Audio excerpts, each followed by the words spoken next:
regarder qu'est-ce qui t'empêche d'avancer dans la posture. D'accord? Qu'est-ce qui coince? Où est-ce que ça coince? Et je ne suis absolument pas partisane de tu vas à travers. Quand tu as la douleur, tu passes à travers la douleur. Si tu passes à travers, tu vas casser quelque chose. Si tu passes à travers un mur ou à travers une porte, tu vas casser quelque chose. D'accord? Donc nous, on ne passe pas à travers les choses. On va aller chercher la clé, prendre le temps d'ouvrir la serrure, ouvrir la porte et voir par où il faut passer. D'accord? Donc du coup, quand je parle de labyrinthe intérieur, c'est ça. Quand tu arrives quelque part et que ça coince, tu vas pas là. Tu vas dans ton labyrinthe, voir où est la clé, tu reviens par là où c'est, et tu te dis, tiens, regarde, maintenant c'est libre et tu y vas.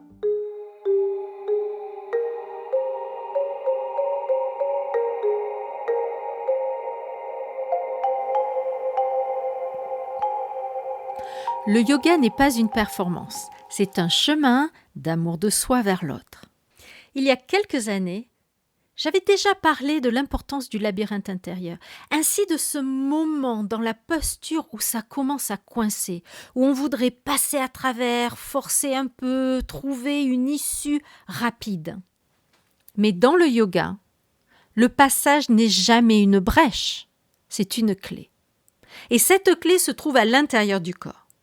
Et c'est le thème de ce nouvel épisode, de voir le corps comme un guide et non comme un obstacle.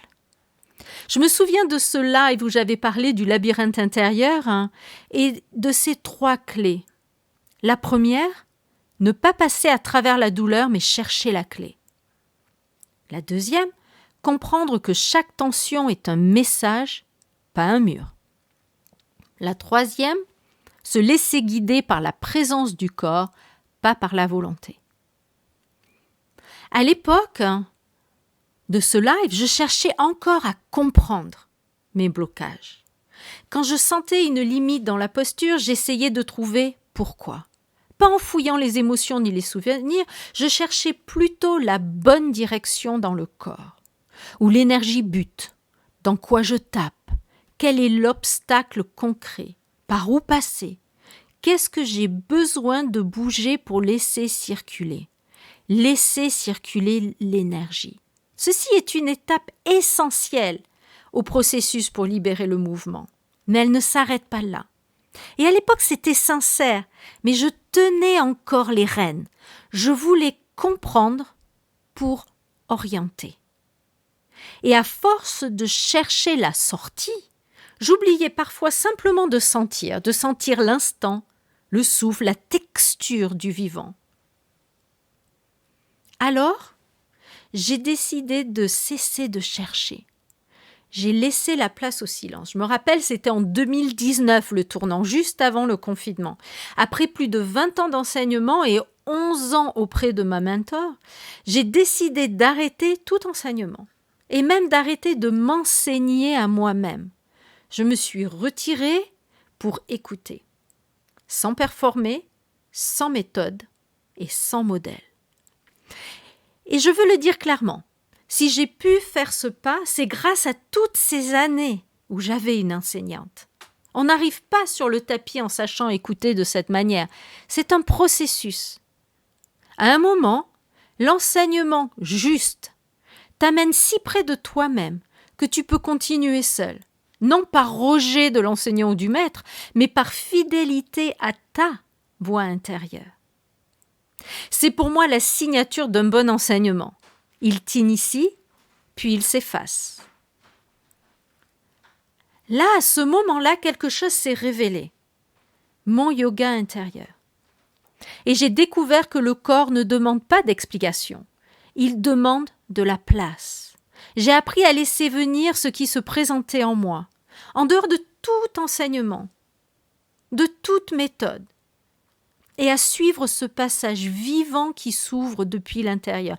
Et j'avoue, ça n'a pas été si facile que ça, vu que j'avais toujours la voix de mon mentor qui me disait « fais ça, fais ça, fais ça ». J'ai dû faire abstraction et vraiment écouter ce qui avait envie d'être révélé à moi dans cet instant. Ce que je n'avais pas encore saisi à l'époque, c'est que le corps n'est pas un terrain d'exploration. Il est un être vivant qui parle sa propre langue. Quand j'essayais de comprendre un blocage, en fait, je le figeais dans le mental, ce qui bloquait mon corps. Et quand j'essayais de dépasser ce blocage, souvent, même si je n'avais pas cette intention d'aller dans la force, c'est ce que je faisais. Je rajoutais, et même très subtilement, des crispations et donc des obstacles. Et ces obstacles amenaient comme une fatigue sourde dans ma pratique. Quelque chose de subtil, pas écrasant, juste une impression que chaque séance de yoga pesait un peu plus. Une distance délicate avec l'essence des choses et un éloignement de la sensation d'union que je cherchais, comme un dialogue interrompu qui m'enlevait, qui m'éloignait de cette curiosité quotidienne. Puis un jour, dans une posture, le chien la tête en bas, je me suis simplement arrêtée. Je n'ai plus voulu comprendre. J'ai juste écouté, là où ça coinçait. Et au lieu d'une résistance, j'ai senti un couloir, un passage vivant, comme si le corps m'ouvrait la voie depuis l'intérieur. Le labyrinthe intérieur n'était plus un problème à résoudre, un chemin à trouver. C'était devenu un sanctuaire, un lieu où je pouvais me rencontrer à nouveau sans forcer. Depuis, ma pratique n'est plus une quête d'ouverture. C'est une conversation silencieuse. Chaque tension, chaque immobilité est devenue un mot d'amour du corps qui dit « Reste, écoute, je sais où passer ». À cet instant, j'ai compris dans le corps que je n'avais plus besoin de savoir à l'avance, ni d'apprendre avant d'éprouver. Tout était déjà là, dans l'instant. J'ai senti tomber de mes épaules le poids du savoir, comme si je déposais un grand sac de pierres au pied de la vie. J'en ai pleuré d'ailleurs.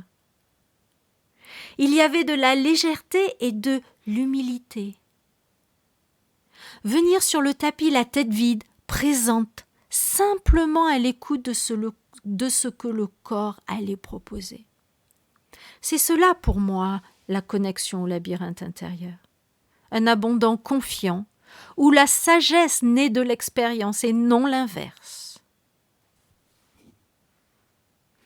Cette sagesse se révèle dans l'instant, mais sans un carnet de pratique, elle s'évapore. Écrire ou parler, c'est intégrer, poser la trace, transformer la sensation en conscience et emporter la leçon hors du tapis dans la vie de tous les jours. Donc pour ton carnet de pratique de cette semaine, choisis une posture très simple. Observe où ça coince, où ça résiste, sans rien faire. Pose-toi cette question. Qu'est-ce que je peux faire dans cette rencontre avec la résistance? Adoucir, ralentir, écouter. Explore, écoute. Permets. Puis à la fin de ta pratique, assis-toi avec ton journal et pose-toi ces 2 questions. Qu'est-ce que cette rencontre m'a appris? Comment puis-je vivre la même écoute dans ma journée hors du tapis? Qu'est-ce que ce thème t'inspire? Partage un mot, une image, une sensation de ton propre labyrinthe intérieur dans le groupe Facebook Yoga et Amour de Soi. Tu y trouveras aussi la vidéo de l'extrait avec les 3 clés dont je parle au début de ce journal. Tu pourras aussi partager tes questions, tes mots, tes phrases, et je suis là pour y répondre. Je suis là pour toi. Et pour celles et ceux qui sentent qu'ils sont prêts à aller plus loin, je t'invite à découvrir le studio de yoga en ligne sur anukayoga.com, anukayoga.com. Tu y trouveras des pratiques guidées pour approfondir cette relation subtile au corps et au souffle. Dans la même écoute, la même lenteur, la même présence. Le yoga n'est pas un chemin solitaire, c'est une danse de conscience que nous pouvons vivre ensemble. Merci d'avoir été là et à très bientôt dans le souffle d'un nouvel épisode.